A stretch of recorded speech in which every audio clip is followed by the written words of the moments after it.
Salut à toutes, salut à tous, bienvenue sur 100% cyclisme pour la deuxième étape de cette UAE Tour, le Tour des Émirats Arabes Unis. Aujourd'hui, c'est un chrono individuel, un chrono tout plat de 12 km. Ça va aller vite, hein. C'est 12 km, c'est fait en un quart d'heure pour ces genres de coureurs. Jonathan Milan, l'actuel leader, va avoir du mal, bien sûr, à garder son maillot de leader. Ça va être un spécialiste du chrono qui va s'imposer aujourd'hui et qui peut-être en profitera pour prendre le maillot de leader s'il a terminé parmi les 50 premiers hier. Alors sur la liste de départ, il n'y en a pas beaucoup, hein. Il y a beaucoup de sprinteurs, on l'a dit. On les a vus hier à l'œuvre. Par contre, point de vue rouleur, il n'y en a pas beaucoup pour, là aussi, pour contrecarrer le favori Tadej Pogačar, qui est également évidemment un bon grimpeur et un des favoris du jour. Il y a un véritable adversaire aujourd'hui, c'est le Britannique Joshua Tarling, qui est un grand spécialiste du chrono, grand espoir britannique. Il a déjà remporté de superbes victoires sur les chronos et il sera un des coureurs, probablement le coureur à surveiller. On peut quand même en citer quelques autres, notamment le Français Bruno Armirail, qui se défend toujours bien sur les chronos en général, même s'il préfère quand c'est peut-être un peu plus vallonné, un peu plus long. On a qui d'autre ? On a aussi on a Mikkel Bjerg, coéquipier de Tadej Pogačar dans la Team Emirates, qui est aussi un bon chronomane. On peut citer encore Ryan Mullen de la Red Bull Bora Hansgrohe, ou pourquoi pas Johan Pryce Petersen de l'Alpecin de Koenig, qui aura la particularité d'être le premier à s'élancer. Et du coup, il devrait faire le temps de référence pour un petit moment, avant que les autres favoris ne s'affrontent, ne se jaugent. Allez, on va suivre ça tout de suite pour cette deuxième étape de l'UAE Tour. Chute de Bellocchi juste devant Armstrong qui est parti dans le terrain. Et attaque de Pierre Roland. Voilà ce que nous disons depuis le début de ce Tour de France. Une chute terrible. Christopher Froome à pied.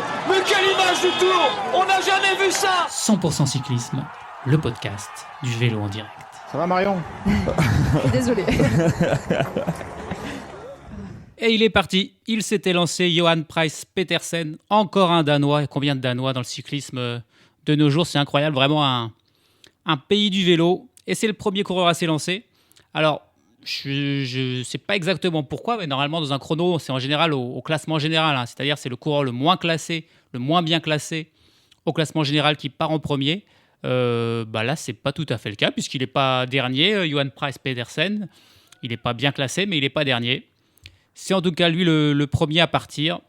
Et à noter qu'il y a 3 coureurs qui ne prendront pas part à ce chrono et qui, de fait, ont abandonné l'UAE Tour. C'est les 3 derniers d'hier, dont j'ai cité les noms d'ailleurs. Hein. Olaf Koy, le sprinter de la Jumbo-Visma avec son équipier Julien Vermote, qui, décidément, ils n'étaient pas bien les deux et ils ont dû abandonner. Ça ne va toujours pas pour la Jumbo-Visma.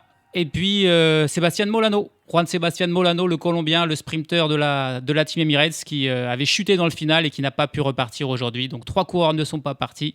Aujourd'hui, en plus de Chris Harper, qui en fait hier, j'avais pas compris, j'avais dit qu'il avait abandonné. Il n'a pas abandonné, il l'était non plus pas partant. Ça fait donc 4 coureurs de moins sur ce Tour UAE. Le deuxième coureur à s'élancer, il vient de partir. C'est aussi un bon coureur, Joseph Cerny, un bon coureur, un bon rouleur. En fait, je crois que les équipes avaient le choix. Et ils ont mis leur meilleur coureur au début parce que les conditions météo sont un petit peu meilleures et risquent de se gâter au fur et à mesure de la journée. Donc c'est pour ça que c'est plutôt les bons rouleurs qui vont partir au début. Ça devrait donc se jouer au début. C'est Michael Storer pour la Tudor, le leader de la Tudor qui enchaîne. Le chrono est parti. On va tranquillement attendre les premiers temps de référence des premiers coureurs partis. Premier temps intermédiaire, il fait 12 km, mais à mi-chemin, au bout de 6 km, il y a un premier temps intermédiaire pour un petit peu comparer les comparances. Johan Pryce Petersen est donc le premier à passer. Il est passé en 6 minutes 39. On va voir combien Joseph Cerny, son premier poursuivant, et s'il est devant ou derrière lui. Il a l'air derrière lui déjà, Joseph Cerny, plutôt en difficulté. Il va passer maintenant sur la ligne et il a déjà perdu 21 secondes. Il fait 7 minutes tout pile. Donc là, Cerny, il n'est pas dans le rythme, à moins que ce soit Pryce Petersen qui fait un temps canon, mais quand même, c'est étonnant de la part de Cerny. C'est bien parti, par contre, pour le Danois Pryce Petersen. Félix Gall est le premier des favoris au classement général, hein, qui sont des bons grimpeurs à partir. Il fait un bon temps, il est à 5 secondes seulement de Price Petersen au premier temps intermédiaire, au seul temps intermédiaire d'ailleurs. Un bon chrono pour Félix Gall, qui sera un des rares adversaires potentiels de Tadej Pogačar sur ce tour. Tadej Pogačar qui d'ailleurs, voilà, il est sur la rampe de lancement, il part déjà. Tadej Pogačar, c'est bien la preuve que le classement général n'est pas en lien avec l'ordre de départ. Il part là, c'est peut-être le 10e coureur seulement à partir, et on va voir quel temps il va faire, temps canon probablement, et peut-être un temps qui pourrait tenir jusqu'au bout. Tadej Pogačar de l'UAE Team Emirates XRG qui s'élance à l'instant à la poursuite du temps de Price Petersen. 13 minutes et 44 secondes, voilà le premier temps de référence effectué par Johan Price Petersen, le Danois de l'Alpecin de Koninck, qui réalise le premier temps forcément puisqu'il est le premier arrivé, mais c'est un bon temps qui devrait tenir au moins jusqu'à l'arrivée de Tadej Pogačar, et on pourra comparer par rapport à Pogačar s'il a réussi à faire mieux ou moins, alors que là on a un coureur qui a fait mieux que Price Petersen au premier point intermédiaire, c'est l'Espagnol Ivan Romeo de la Movistar. Il a fait 7 secondes de mieux que Price Petersen, alors là c'est une petite surprise, même si c'est un coureur qui est un spécialiste aussi du contre-la-montre, le jeune Espagnol Ivan Romeo qui fait le meilleur temps intermédiaire. Et le voilà, Tadej Pogačar qui passe à l'instant sur le temps du premier sprint intermédiaire. Il est le meilleur, il fait 5 secondes de mieux qu'Ivan Romeo.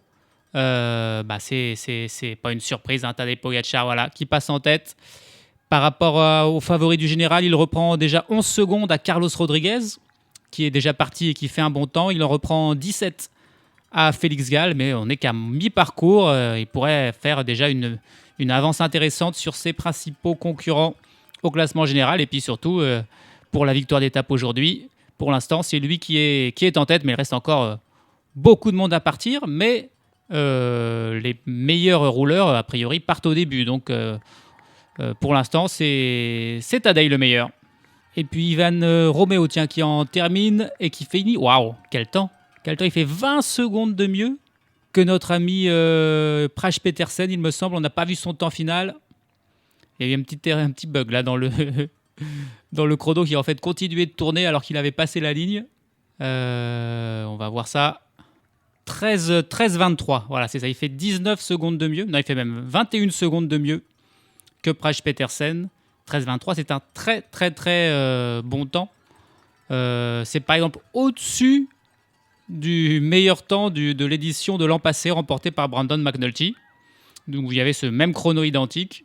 Donc Ivan Romeo, là, il a frappé un très très grand coup et on le verra probablement au moins dans le top 10 final, peut-être même le podium, pourquoi pas.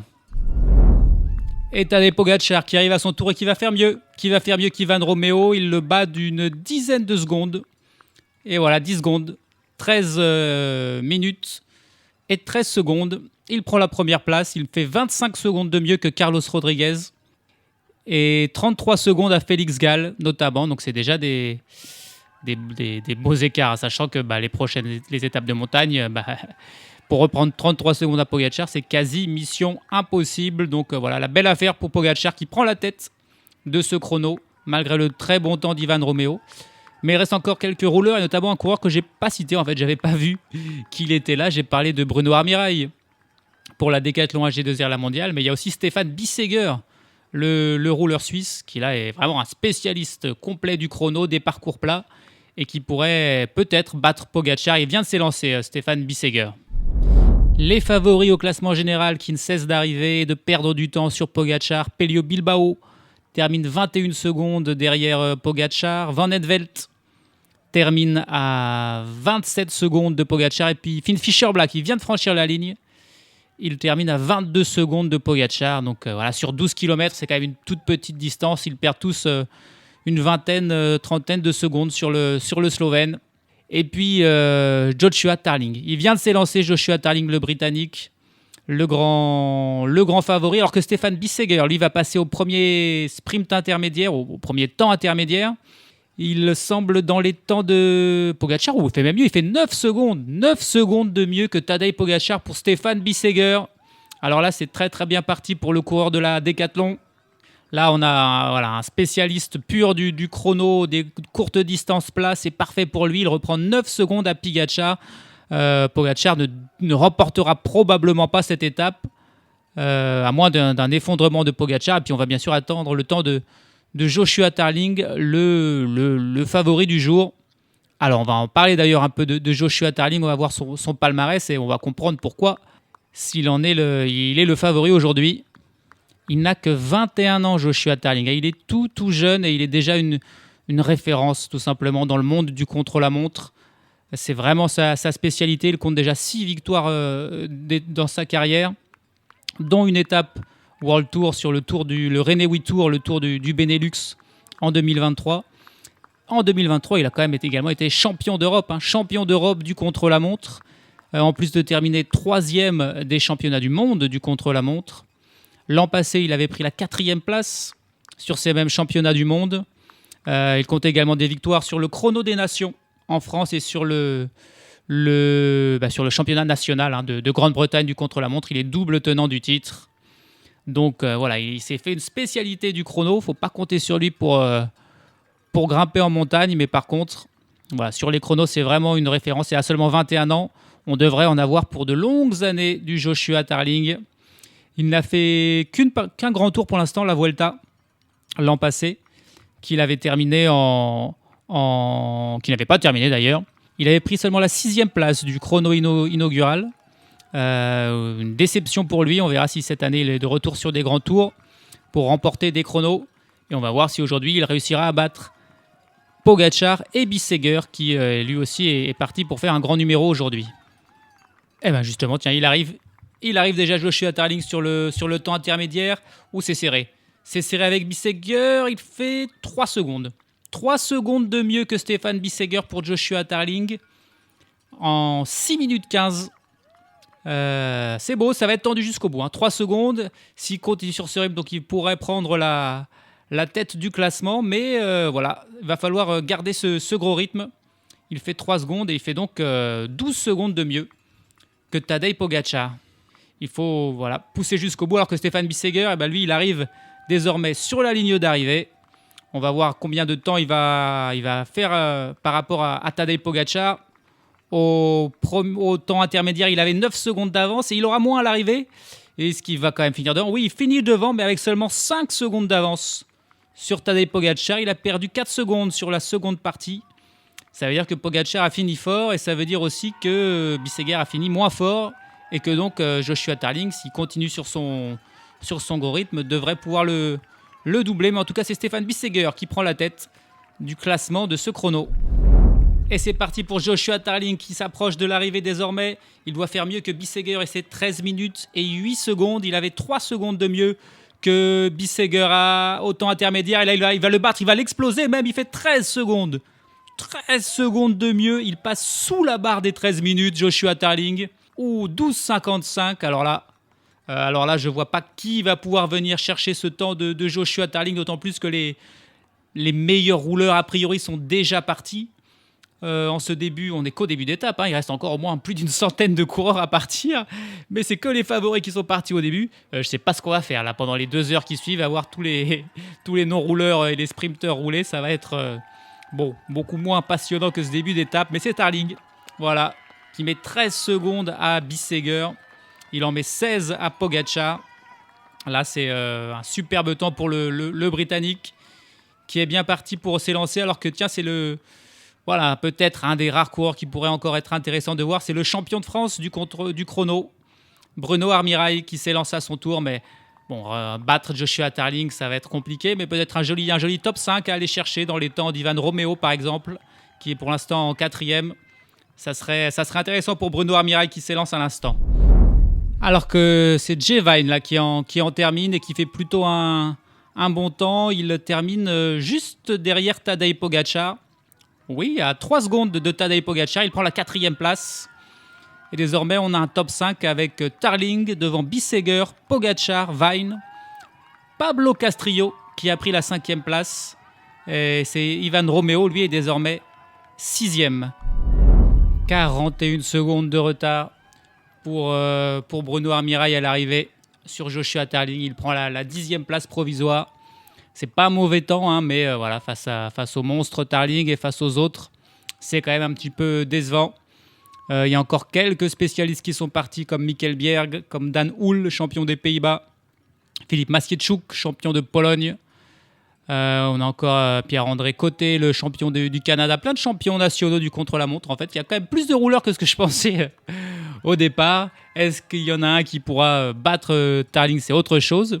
Et puis, je viens de voir que Jonathan Milan, le leader, lui, c'est le seul à respecter la règle du classement général. Il est obligé de partir en dernier. Mais l'an passé, il était là, autour des Émirats Arabes Unis. Il avait pris la 3e place de ce chrono, qui était exactement identique, remporté par McNulty. Donc, pourquoi pas un bon temps de Milan qui pourrait peut-être garder son maillot de leader. On verra ça. Ça sera le dernier à s'élancer. Mais c'est dans longtemps. Il reste encore, je pense, encore au moins 100 coureurs, 80, 100 coureurs à devoir partir. Alors que Mikkel Bjerg, là, il passe au top. Ouais, Mikkel Bjerg, il n'y est pas du tout. Là, Mikkel Bjerg, il s'est raté complètement. Au temps intermédiaire, il est 41e. On oublie Mikkel Bjerg. Ils sont quand même bons, les météorologistes du peloton. Parce que maintenant que la plupart des favoris à la fois du classement général et de l'étape sont partis et arrivés, le vent s'est levé, il commence à pleuvoir. Et donc forcément, ça veut dire que les temps vont être très compliqués de battre. Ça va être dur d'aller vite. Alors que le jeune français Paul Sexas s'élance. Ça, c'est un coureur dont on entendra parler dans le futur. Hein. Paul Sexas, champion du monde junior, le français. On va voir ce qu'il peut faire aujourd'hui. Alors voilà, c'est vraiment histoire d'eux, mais il ne pourra pas s'approcher bien sûr des temps des meilleurs, d'autant plus avec le temps qui se gâte. Mais il n'a que 18 ans et ça sera intéressant de le voir dans cette course World Tour. Mais voilà, en termes de suspense, avec le temps qui devient compliqué, pas sûr que beaucoup des coureurs qui restent assez lancés ne parviennent à s'incruster dans le top 10 de cette étape. Merci Gianluca Polefliet qui nous met un peu d'animation. Il est à 10 secondes de son départ, il n'a pas de vélo. Il n'a pas de vélo, Polefliet. Il reste 5 secondes. Ça y est, son vélo qui arrive. Il part avec 2-3 secondes de retard. Il était sur le podium de départ sans vélo. Il regardait derrière lui. Alors, je ne sais pas comment ça fonctionne, qui était censé lui amener son vélo, mais clairement, il y avait un bug. Et il attendait son vélo, l'Italien.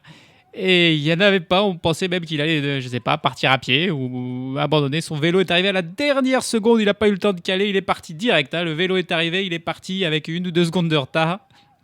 Il nous met un peu d'animation parce qu'on ne va pas se mentir. Il ne se passe plus rien depuis que le vent s'est levé. Tout le monde termine au-delà de la minute, même plutôt autour des 2 minutes de retard. Il y a clairement eu un changement dans les conditions climatiques.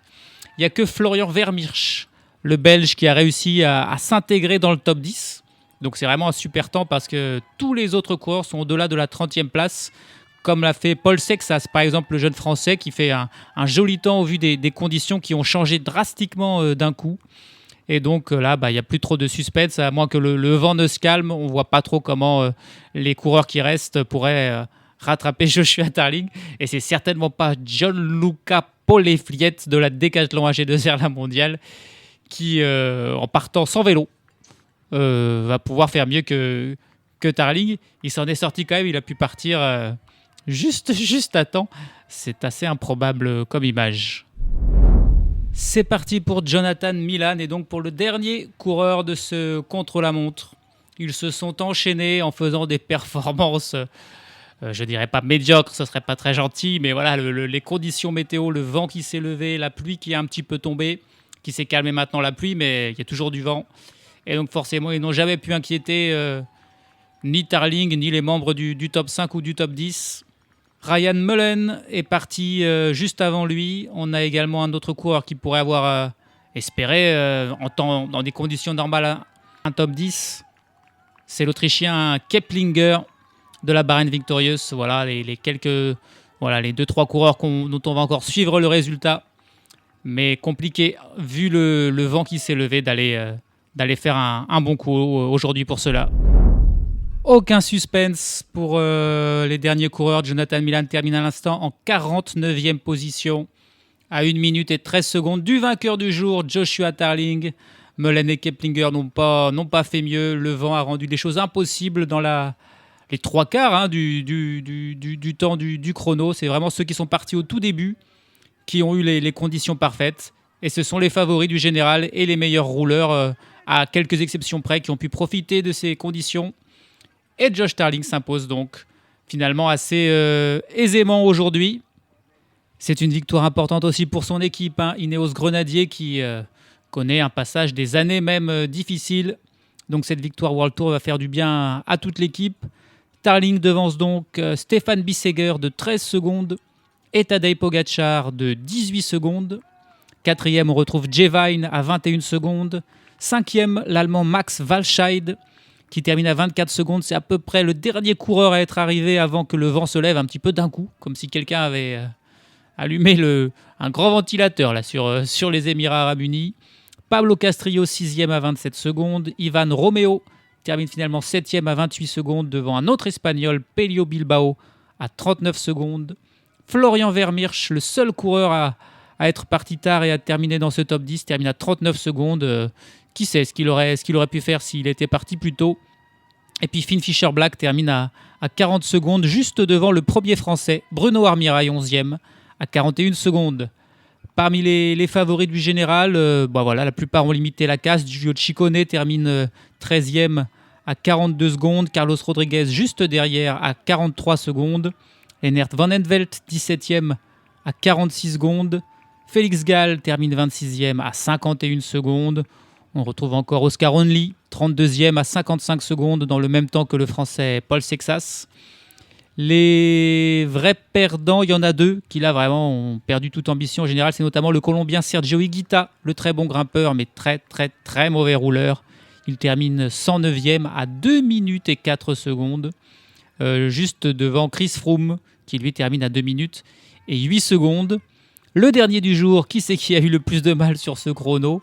Eh bien, c'est l'Italien Daniel Skurl de la Bahrain Victorious qui termine à 3 minutes 13, soit tout de même 23 secondes de plus que l'avant-dernier Fernando Gaviria. Donc là, Daniel Skurl, on sait désormais que le chrono, c'est vraiment pas son truc. Et puis, quand même, Gianluca Polefiet, j'ai dit qu'il était italien parce qu'il s'appelle Gianluca, mais en fait, il est belge, Polefiet. Il a terminé finalement 71e à 1,32, malgré son mauvais départ. Il s'en est plutôt bien tiré sur ce chrono remporté donc par Joshua Tarling, qui au classement général prend également la tête du général devant Bissegger et Pogačar. Suivent Jevine, Castrillo, Romeo, Fischer-Black, Pello Bilbao, Bruno Armirail et Harold Terrada qui complètent le top 10. Au classement par points, Joshua Tarling et Jonathan Milan sont en tête, ex-aequo avec 20 points devant Finn Fischer-Black et ses 17 points. Et puis Tarling évidemment également en tête du classement du meilleur jeune. Il devance Pablo Castrillo et Ivan Romeo, les deux jeunes espagnols de 27 et 28 secondes. Il n'y a toujours pas de maillot de meilleur grimpeur, puisqu'il n'y a toujours pas eu la moindre côte à grimper. Mais ça changera demain avec la 3e étape, puisque on va enfin monter une montagne, et pas n'importe lequel, avec le Djebel Jaïs. 19 km d'ascension à 5,6% de moyenne. Ça va faire mal et ça va être l'occasion pour Pogačar évidemment de se montrer. Et on va voir s'il y a quelqu'un qui va pouvoir se mesurer, contrer, suivre le rythme du Slovène demain. Ça sera évidemment décisif déjà dans ce Tour des Émirats Arabes Unis avant la toute dernière étape qui sera une autre arrivée au sommet. Voilà, c'était le chrono qui s'est joué au tout début. Ensuite, il ne s'est plus rien passé pendant 2 heures en gros. Mais c'était quand même très intéressant à suivre. À demain pour la première arrivée au sommet de ce UAE Tour. Salut à tous, salut à toutes.